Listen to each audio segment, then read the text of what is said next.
Hello, ladies and gentlemen. We are back. It is the Canadian Bowler Podcast. I am Mike Patuli, and I am joined here today by Daryl Fitzgerald. How are you doing today, Daryl? Pretty good. Late show. Yeah, no, it's a special show here. As many people will know, it's the bowling season in Canada, so it's not the easiest for us to run a show on the weekend. Daryl and I are also parents to young children, so that also is minorly a complicating factor. So that's why we got a bit of a later show coming here because we got some kids in bed and have a little bit of free time. So we figured it was worthwhile putting a show together right now instead of having another probably week and a half, 2 week gap before we'd be able to get another one there on a weekend. So we're here with you tonight. I guess if you are here, just our normal reminder to hit the like, comment, subscribe button if you are here. Any sort of interaction does help us. So please, if you are here, hit those buttons because it does help us immensely down the line. If you're not able to catch the show live, we are on YouTube within the day, and we are on all major podcasting platforms within the week of the show. So if you're not able to get it live, we are there within the week. So we do have, I guess, quite a bit of information to pass along because, as I sort of talked about at the beginning of the show here, we are in the middle of provincial season in Canada. So usually beginning of June, you start getting the different provinces starting their provincials. So I guess we can pass along some results from, I guess we got, 3 different provinces that we can pass along. Is that right, Daryl? Yeah, I think so. Yeah, some good stuff.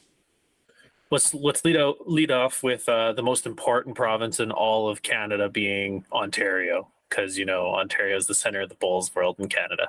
I mean, of course it is. I mean, no doubt in that one.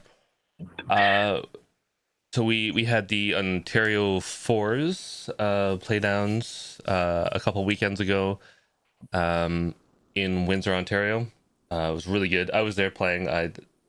My team crapped out, so we don't need to talk about that.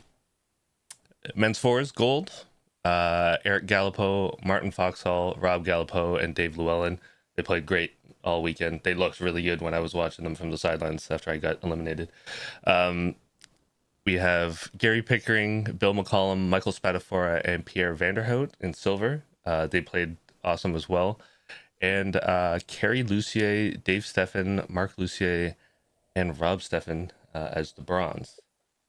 In the women's fours, we had Sophie Burrows, Pat Binney, Marion Breton, and Penny Henneke on gold. Cindy Higgins, Betty Robitaille, Lynn Cranch, and Laurie McLeod on silver. And Laura Seed, Mona Lee, Gloria Chung, and Sandy McKenzie with bronze. Any names you recognize from there, Mike? A few, yeah. No, definitely the men's side is the 2 teams that I guess will be going to nationals. I've got experience playing both of those teams pretty extensively. Like Eric's team was there last year, so I was in the Forest Field last year.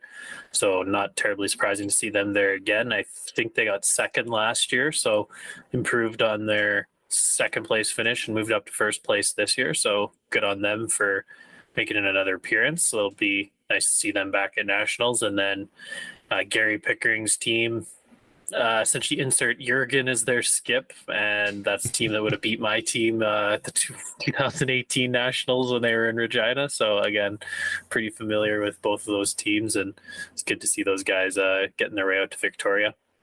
And the ladies, not as familiar with those ladies teams, but the Ontario teams are always pretty formidable. So not surprised to see teams out of like Burlington, and I'm familiar with Cindy's team there and who got second. So Yeah, the men's side has definitely a lot of Canadian experience because I know Bill McCollum and Pierre Vanderhout were there, I think, at the pairs in Burlington.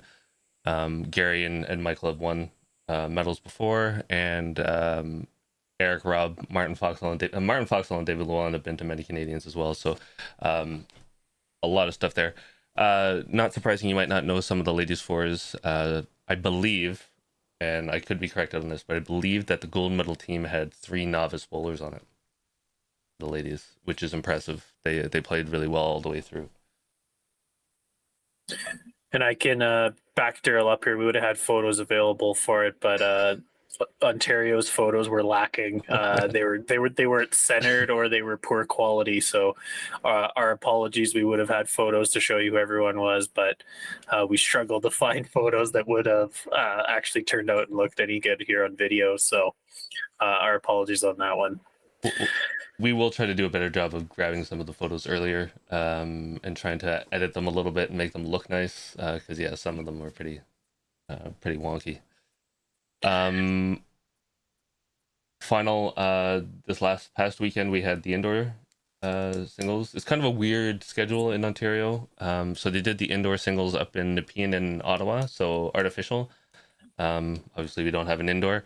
We had 11 entries for the men's singles, and Mike McNorton won gold, Eric Gallipo won silver, and Curtis Wortman won bronze. Like a really young trio there of winners compared to the field. I know, I'm pretty sure Mike McNorton's like 50 or something. He just looks 20. Eric's in his 20s, and Curtis is a super young guy as well, up and coming. So it's really cool to see those three get through and get over to the indoor. And then on the women's side, we only had 2 entries for that. So we had Pat Kaufman in gold and Louise St. John on silver. I love the comment there about Mike. It's actually pretty comical when Mike McNorton is the oldest of the 3 medalists. So that's pretty crazy. He's a bit of a vampire and he has his youthful good looks, but I can confirm Mike is about my age. So when that's your oldest medalist, that's good to see that there's a good young crop coming out there and battling it out for medals. And obviously if Eric got second, it's been a pretty good couple of weeks for Eric. So yeah, nice showings out of him to start out the season in Ontario there. That's it for Ontario. Yeah, I guess if we want to move on, we can go out to my homeland, Saskatchewan. So Saskatchewan, we have also ran 2 provincials to start out the year. We don't really have a weird schedule like you guys with indoor. It's one of our, I think, last events we run. So the first one we went with was pairs. So it was men and women's pairs. And that was in Saskatoon 2 weekends ago.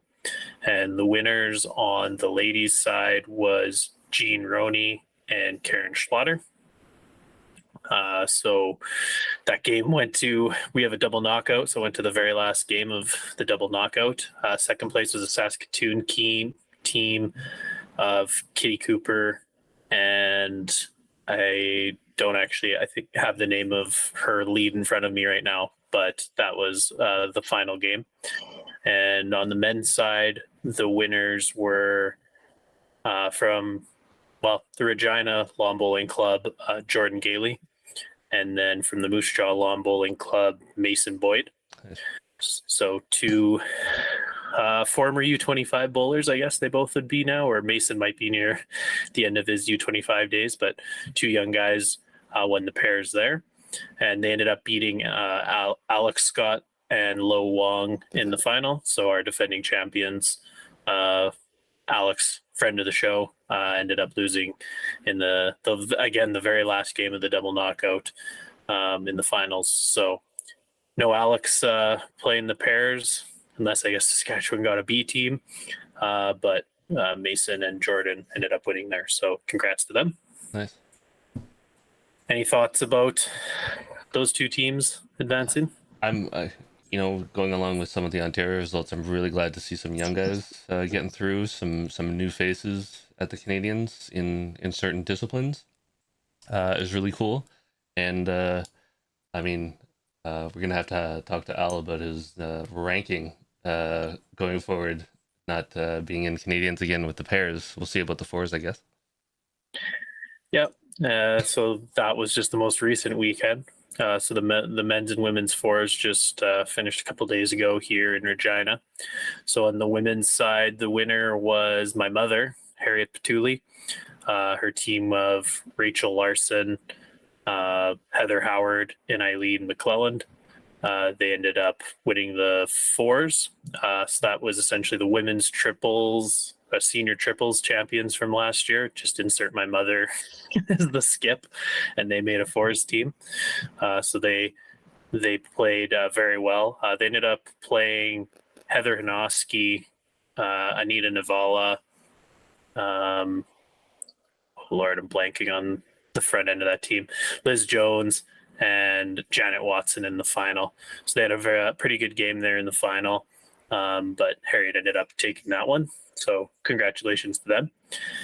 And on the men's side, another family member won. So my brother, John Patuli, was the winning skip. He played with Carter Watson, Brandon Watson, and my father, Murray Patuli. So they ended up winning the fours there. So combo of Patuli and Watson's ended up taking that one down. And in the finals, they played a team from our Moose Jaw club, well, a mixture of Moose Jaw and Saskatoon bowlers. So I don't have those names in front of me right now, but so they kind of upset some teams to get their way to the final, and so then they ended up playing John's team in the final, and it was them who ended up winning. So any thoughts about those winners? Strong force team on both sides. Obviously, a lot of experience there as well. It's good to see Harriet back at the Canadians. That's cool. There's going to be a couple Patulis still representing, right? Yeah, no, I put myself out of contention when I decided to have a child in the middle of nationals. So I reserved myself to being an umpire this year. So got certified, and I've umpired each of the last 2 weekends. So it's been a bit of a new experience for me, not being the bowler and the Canadian bowler. But Daryl's taken up the mantle for me this year at least. So good luck to everyone who won there, though. I, as you're saying, I think there's quite a bit of experience, and both teams should be competitive at nationals because, as I was saying, it's the senior triples champions plus my mother, who's a fairly prolific bowler in her own right, and Absolutely. then on the other side, the Watsons combining with my dad and brother are both a good team as well. So it's actually shaping up to be a pretty good forest field so far on specifically the men's side. Like those two strong teams out of Ontario that we've already identified. The defending silver medalists from last year, we know they're there from Nova Scotia as well. Right. So just sort of the couple pieces we have of the field already, it's already looking like a good field, and I'm sure we're going to get a good team out of Alberta. And we could skip on to our next results that we have. So the last province that we can pass information on about was BC. So last weekend, BC, I guess it was 2 weekends ago, BC ran their provincial fours as well. So on the men's side, the winner is technically a defending champion, I suppose. Kerry Mans, Dave Baldwin, Hang Lee, and Clement Law. Second place was Stan Turner, Gordon Oyakawa, Bob Maxwell, Gary Kirk. And then the women's gold was Carrie Ip, Climate Chen, Selena Jai, and Ivy Kwan. Sorry if I said those names wrong, but those are the winners on the lady side. And silver was Sharon Baldwin, Kathy Harms, Lorraine Martin, and Lynn Chwataki. Again, I'm very sorry if I've said these names wrong. But yeah, those are the winners. So again, we're seeing Kerry's team. They won last year, but Kerry couldn't play at nationals, so he had to get a sub. So hopefully he's able to make it this year, because they're a pretty good team they were a pretty good team last year without him and with a substitute player. So I think if you throw him on that team, again, that adds to the depth of that men's fours field that's already shaping up. And then those women winners with Carrie Ip, that team's been there a few times, or variations of that team. They've been to nationals a few times. So again, we've got some good solid teams coming out of BC like usual. Yeah, I agree. Good to see Carrie. I mean, I've played with Carrie previously, and he's a super strong bowler, and it's not surprising to see him back in the mix. if he has that Canadians, that team's going to be probably one of the favorites, I would assume. But like you said, that fours men's side is going to be pretty bonkers when some of those teams go at each other. If they're all playing well, could be some really good games. Yeah, whenever if Alex and I make another prediction video again, I may or may not predict Kerry to be one of my favorites going into the tournament again, because especially in BC, they might have a little bit of a home field advantage. They're Right. playing in Victoria, but hard to say exactly what will happen, as you're saying, because when you have a bunch of high end teams, everyone's going to probably beat everybody, and it's going to be a bit of a log jam. So, be exciting to actually see what shapes up. Yeah, absolutely. Okay. I guess with BC, I guess if I'm already covering BC results, I'll also cover the junior results from the most recent weekend. So before we move on, for the junior singles, the winner was Logan Sanderson. Silver was Clayton Pui, and the third was Ridwell Sani. The junior girls, the winner was Ryan Wilson. Second was Gwyneth Chang. And then the winner for the U25s was Aussie Chambers, with a second going to Nathaniel Hui and third going to Jonathan Mantell. And then the winner of the ladies U25s was Lucy Ewin. So a lot of familiar names there, and hopefully we'll see a lot of those players coming out to the juniors in Saskatchewan in a few weeks here. That'll be really cool to see. I mean, I don't know a lot of the under 18s coming out of there, but I know Lucy and Ozzy from seeing them previously, and both very good bowlers. So they should, if they're on their game, they should be primed to do some damage in Regina for sure. Yep, definitely. That's what we have for provincial results. As other provinces do have results, we will pass them along when we do our shows. So if we've missed results, or if you want us to cover results, send us the information. We'll be more than happy to pass it along. So even if it's not a provincial and it's a major tournament in your area, send us the results and we'll pass that information along. So we're more than happy to cover things other than provincials too. But yeah, please pass anything along, because will do our best to cover the provincial results as they do come in over our next couple shows here. Absolutely. Yeah. All right, so we can move on. There's other bowling going on in the world other than in Canada. Yeah. So believe it or not, there's also this thing they call the Australian Open, I think. So obviously a little bit of an important event going on down there. So the Australian Open is currently ongoing in Australia. So there was quite a bit of Canadian content in there. I'll maybe let you take this one over, Daryl, because I think you've been in contact with our super fan. Yeah. Yeah. Some of our Canadians did really really well down there. We had a number of people playing. Obviously our as we label our super fans, the Sightmans, Anne-Marie Sightman and John Sightman were down there playing. Emma Boyd, who lives down there right now, was playing. Kelly McCarran did quite well, made it to late knockout stages. Joanna Cooper, Leanne Chinnery as well, was down there playing. And obviously, you've got Ryan Bester in the mix. He's always hanging around somewhere, for sure. So if I get to what's going on right now, I think I can bring up. If I just swiped some of the posters that they posted on Bowls Australia, but the multi-disability pairs final will be going on, and it's Lucas Protopappas and Ken Hansen versus Aaron Kelly and Brad Gilbert. The multi-disability men's singles final will be Andrew Turner versus Chen Nod.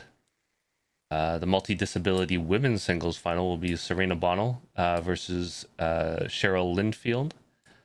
And then we have some VI, visually impaired stuff, we have visually impaired open singles, which is Jake Felberg versus Scott Kinnear, and visually impaired pairs final, which will be Helen Boardman and Jake Felberg versus Martin Bach and Scott Kinnear. So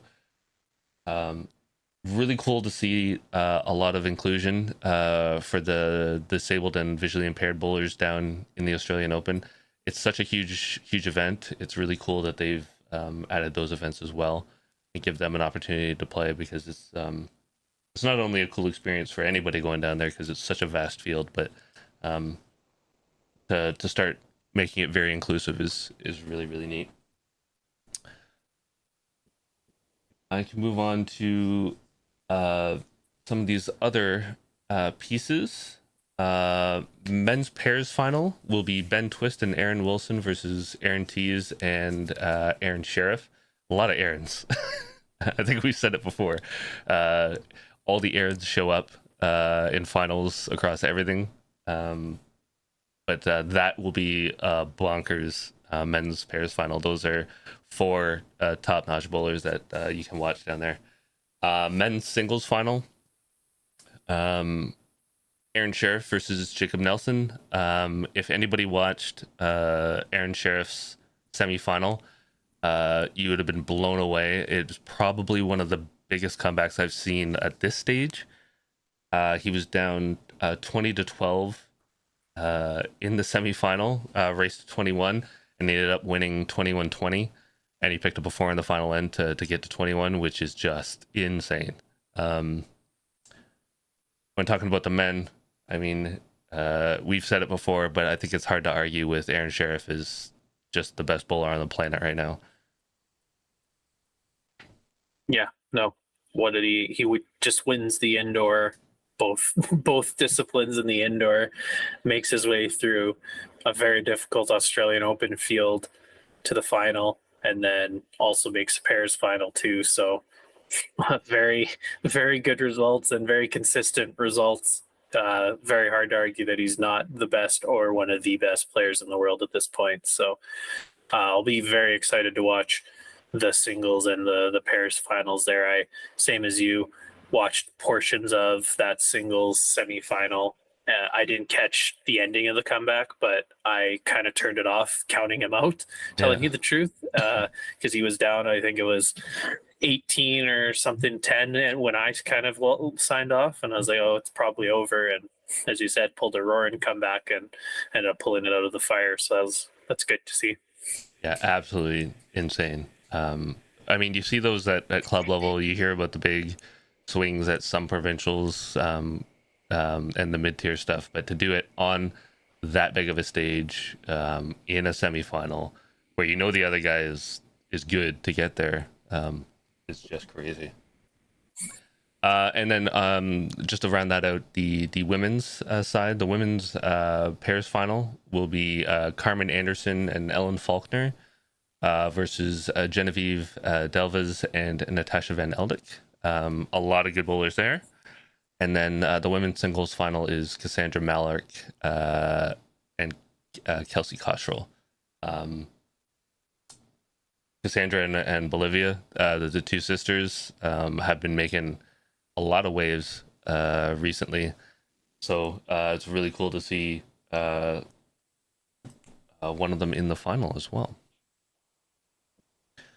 Yeah, I think you touched on it previously, and I think it was Kelly McCarahan from Canada made it to the semifinals, I believe, for the ladies singles. I think she lost to Cass. Is that correct?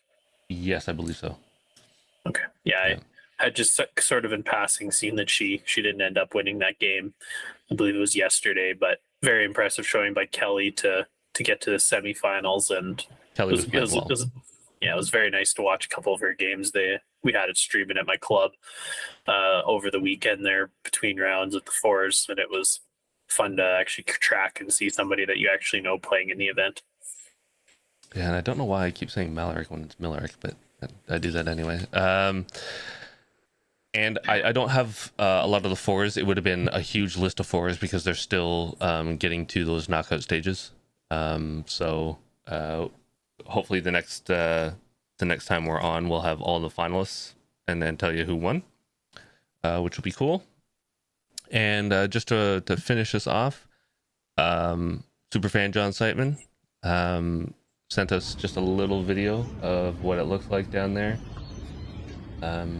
Some of these matches. This is the Broad Beach Club, where Ryan calls home, Ryan Bester, and it is just phenomenal. Like, awesome greens, awesome venue. The beach is just behind those buildings there, so can't ask for more than that. And thank you, John, for sending this little video to show people what it's like down there. A nice little video from Rinkside sort of gives people the scope of what we are looking at for the event. So if you've never watched any of the streaming for the Australian Open, or I guess any sort of major bowls event, that sort of gives you the perspective of what it looks like when you are right from the sidelines there. So it is a pretty big deal with all the advertising and everything, and it looks really nice. I'm never surprised when I see how elaborate and how awesome the Australian setups are for any of their major events like that. Yeah, it looks really nice.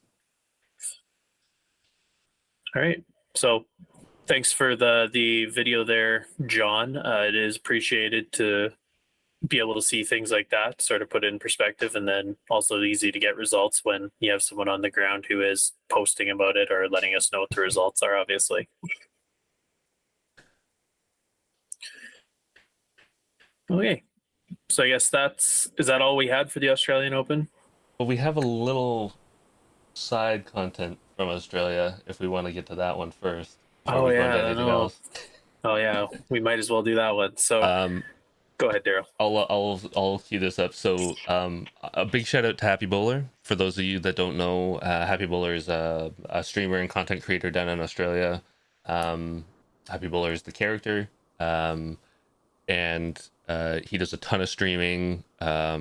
Does some of the off streaming. So when Bowls Australia is doing some main events, he's off at other clubs doing some other stuff. So definitely go check him out on Facebook, check him out on YouTube. He streams all the time, but he has a clip which I had to watch. I've probably watched 20 times already, but absolutely hilarious. I'm sure some of us can relate to just some accidental stuff when you're super excited. And it is, I don't want to ruin the surprise, but it is an amazing shot, but watch it until the finish. So here we go. Boys, they're all... Come on, Johnny. You know, I think the nerves are getting up. Yep.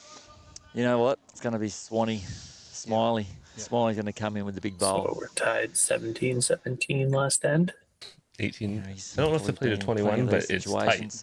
Going to a little bit of line, maybe. Yeah, well, Johnny Rabbit, it's on his speed, Johnny Rabbit. This is a good bowl from Johnny Rabbit. Stalking it. Johnny Rabbit. Giving it some claps. Come on down, Johnny.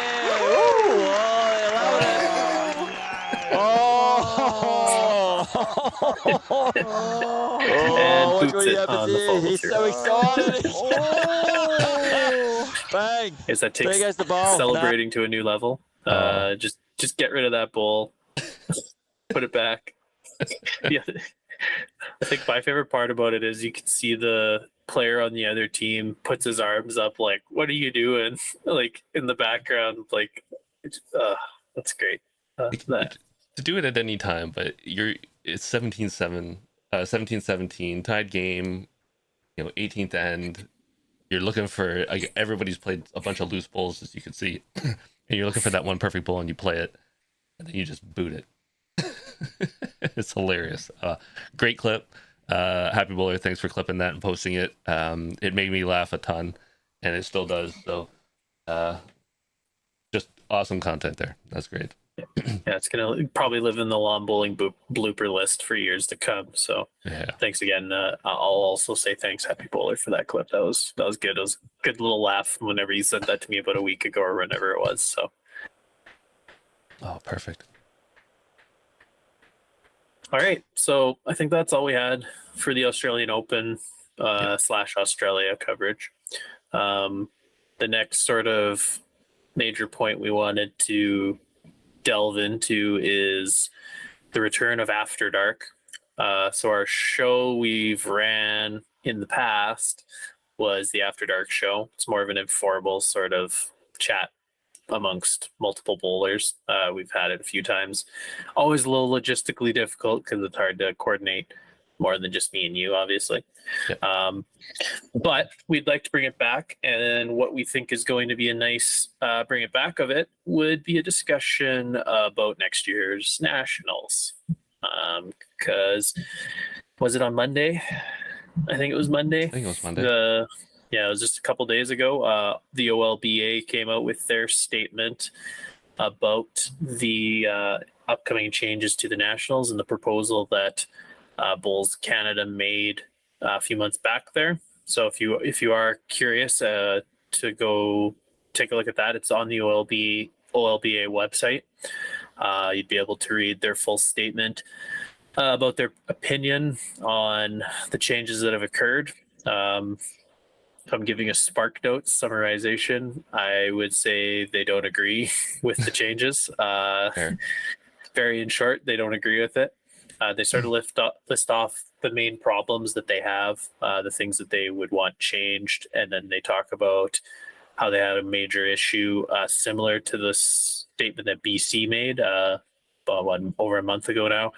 They did not like that there was zero dialogue essentially with the provinces or no consultation to sort of come to, I guess, more of an agreement between the provinces. So that was, I guess, we're seeing as a common thing that a lot of the provinces are pointing out is they don't like that there was no consultation, which, well, you can't really blame a lot of them because it's a fairly wide sweeping change. And if you didn't really have any sort of involvement or consultation, if that was something you were interested in, it's a little hard to take. But definitely, if you want to give that full release a look, it is on the OLBA website. What were your thoughts when you read it, Daryl? I guess I mean I wasn't surprised. I knew that OLBA didn't like it. Obviously, I've heard rumblings of a lot of stuff in the background through various people, and I knew that Ontario and BC obviously were the two big ones that didn't like a lot of the stuff that was going on. And I was actually a little surprised because I haven't seen anything from any other source, like official statements on what 2024 was going to be, but it seems like there was a bunch leaked in that document on what it's supposed to be. Like indoor coming back. I think that was in the document, wasn't it? Yeah, that was the surprising thing for me too, where it kind of appears there's a lot of information being leaked in that document that probably isn't, because both Canada hasn't released an official statement stating what the nationals are going to be or another updated proposal, whatever it is.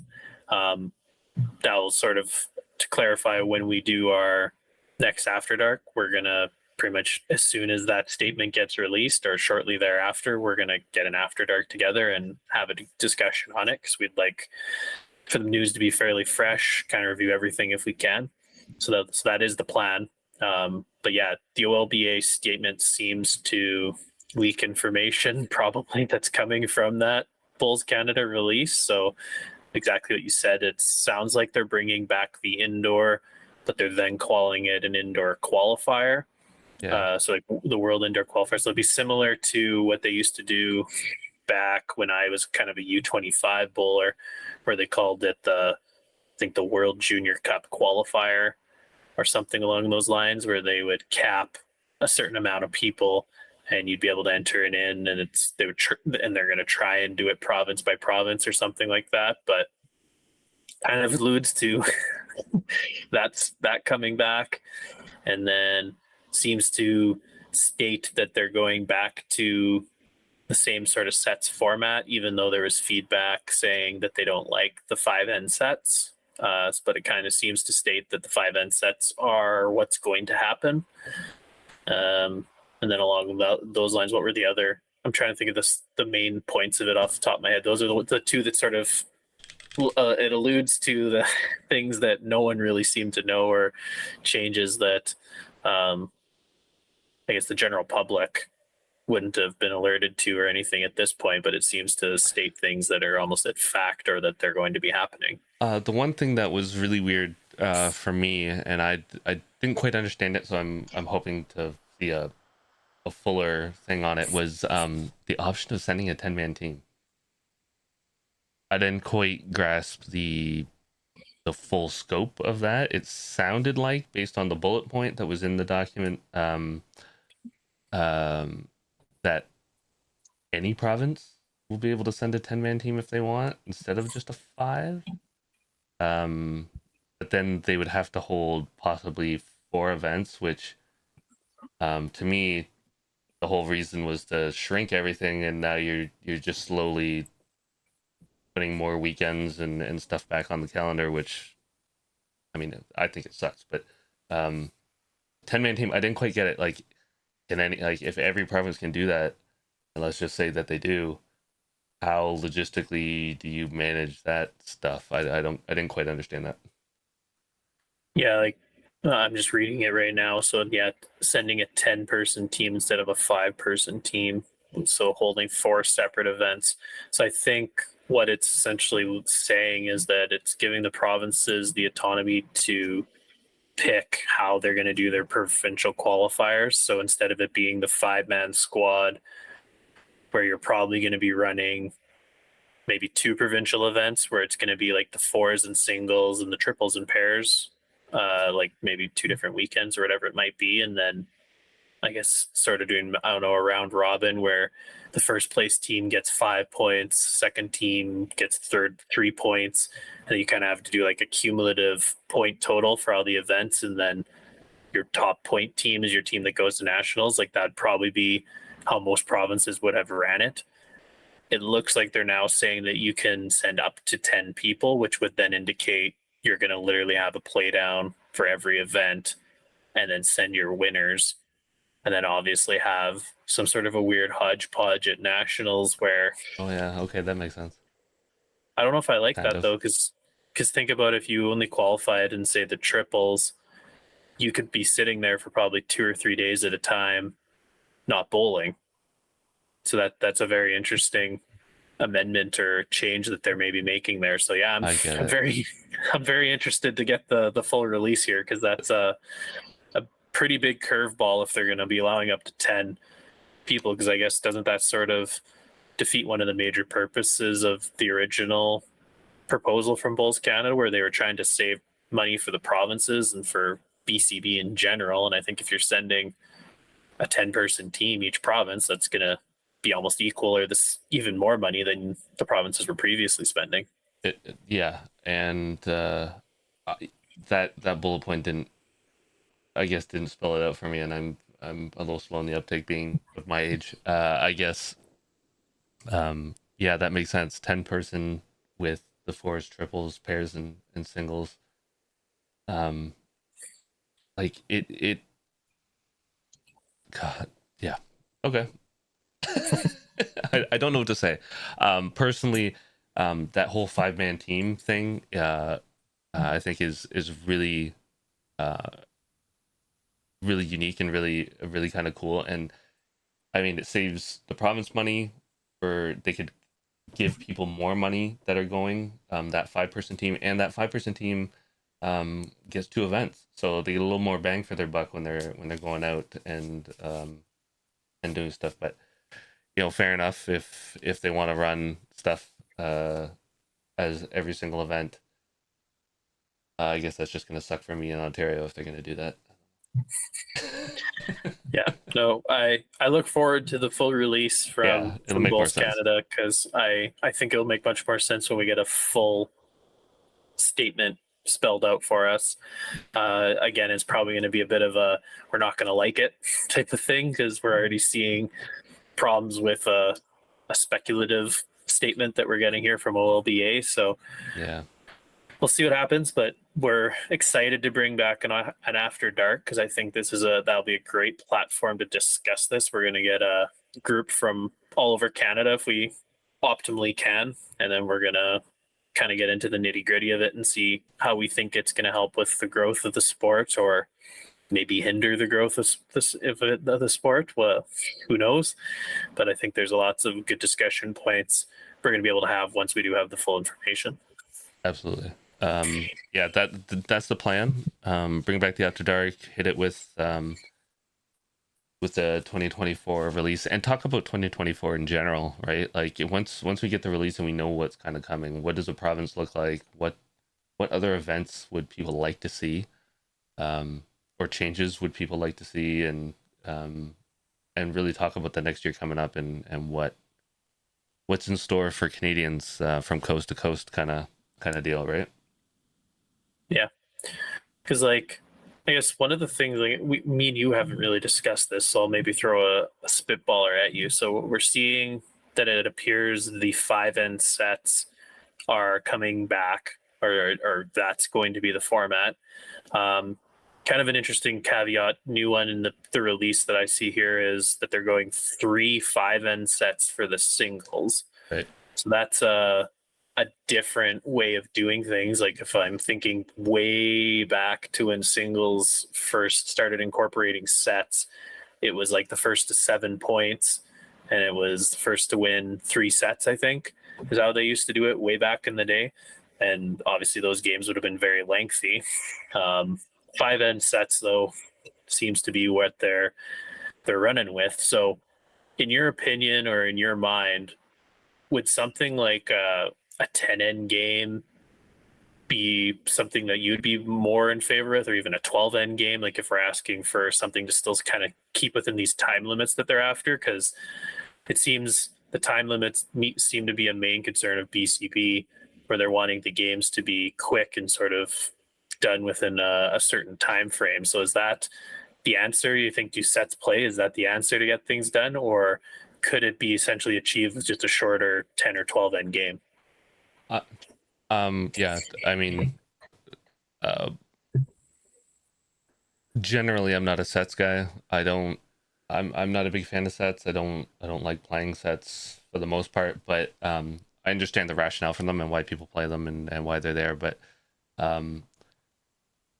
I was actually surprised that some of the stuff didn't change from 5N sets to like a 10N game or a 12N game or something like that, and take out the tiebreaker, whatever it was, as part of this change. But 3 5N sets is a little interesting, kind of twist on the singles, and then they change to the finals. Is that right? To 2 5N sets and a 1N tiebreaker or something like that.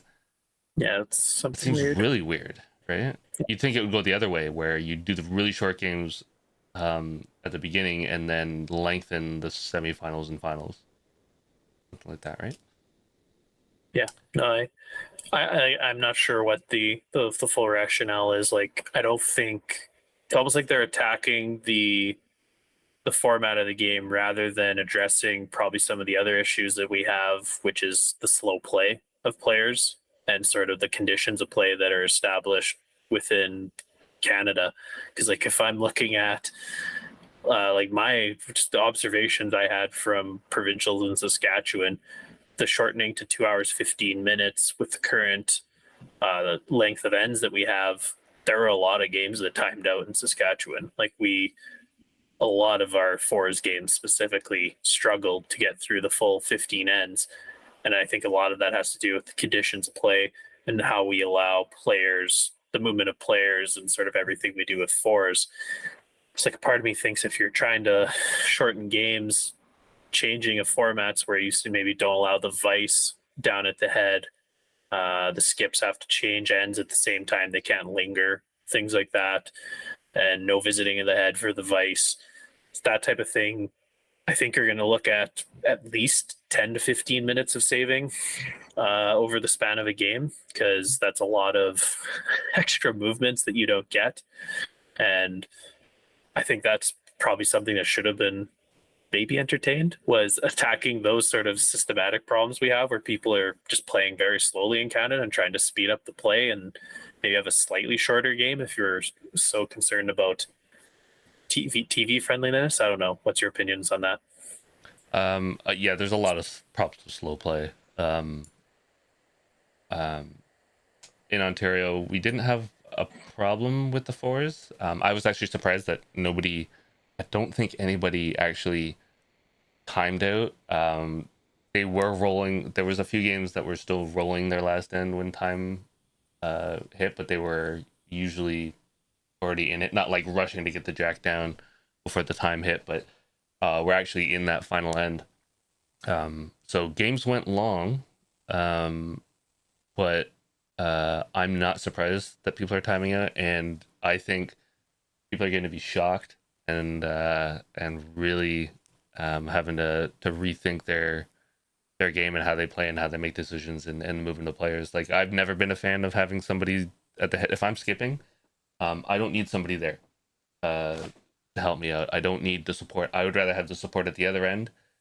Support the front end for the vice. Help with delivering strategy, keeping your game plan on whatever. If you're standing up at the skip, I think it's just wasted time.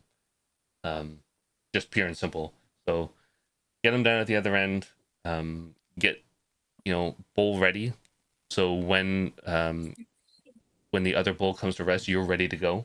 You're not still behind having a snack and then going to pick up your bowl and doing all your stuff. Have everything go, and when people are done and you've switched possession of the rink, you're ready to go.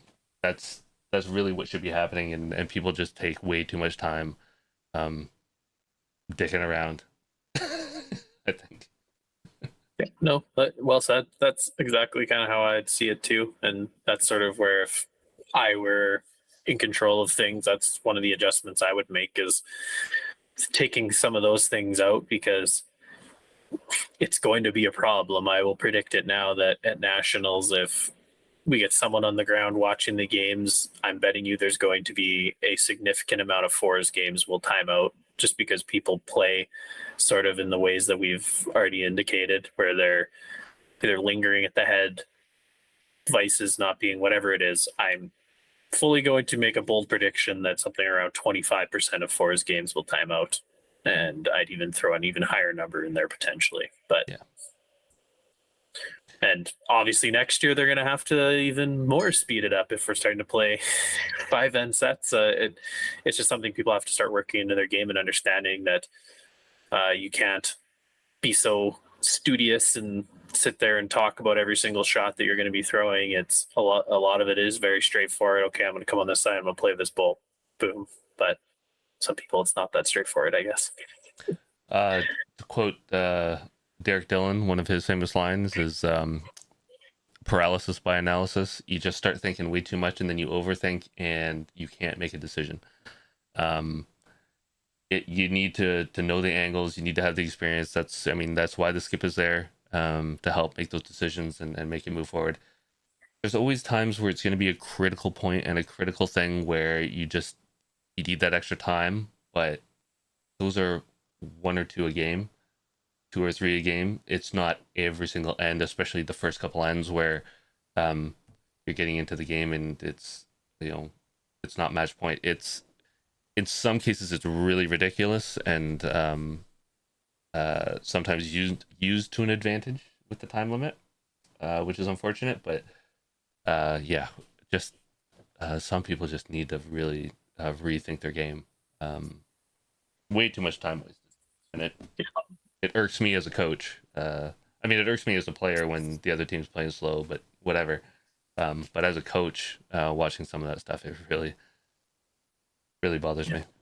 So you can almost mark my words, jot this down if you want, but I think they're going to have significant issues with the time limits being abused at the Nationals this year, because the 2-hour 15, the cutting down of the extra 15 minutes this year isn't a hugely significant thing, but I think teams are going to abuse the timing out of games, because if you look at that 2:15 and if you actually read the conditions of play, they're enforcing time limits in the medal rounds even. So that was Interesting. Shocking as an umpire for me to have to enforce that when I read the BCB conditions of play for the Nationals this year. Is Right. They're enforcing it in the medal rounds even. So I think you're going to probably get those teams that have that lead, and then they're going to start being extra studious with their shots and doing exactly what we don't want them to be, and being a little gamesy and maybe timing out a game. But You hope not. we'll see. We'll see. Yeah. You hope not, because that's just so dummy. But um, I mean, it's the unfortunate move where if people are starting to abuse it, umpires are going to be called a lot early too, to just say, hey, this guy's playing really slow, and then get warnings and all that other BS, which takes up more time, and just it's a snowball of BS that just rolls down the hill, really. I don't envy the umpires out there in Victoria. I had to enforce it in Saskatchewan this weekend, and I did not enjoy, because I like medal rounds. I think it should have no time limit. Just let them play, let the winner win, right? And hope it doesn't happen, as you said. So. But I'm making a prediction. Mystic Mike over here is All right. fully predicting we're going to probably have some sort of issues at nationals this year. New shirt, Mystic Mike. We're gonna put it. Mystic Mike, perfect. Okay, was that all we really wanted to cover, Daryl? Yeah, I think so. That was good. Yeah, so keep an eye out on our socials for After Dark. If the announcement of what happens in 2024 comes out, we will be pulling together an After Dark show as quickly as possible, and have some really good discussions. And we hope that you guys, our viewers, come into the chat and ask questions and post comments and help continue that discussion. Yeah, and if you are here, one last reminder, just to hit the like, comment, subscribe. We do appreciate any support we can get. It is very helpful for us moving forward, and hitting those buttons helps us immensely. So please do if you are there. And if you're not able to check us out live, we are available on major podcasting platforms within the week. So if we don't have anything else to say, Daryl, yes, we'll sign off. May all your bowls be touchers.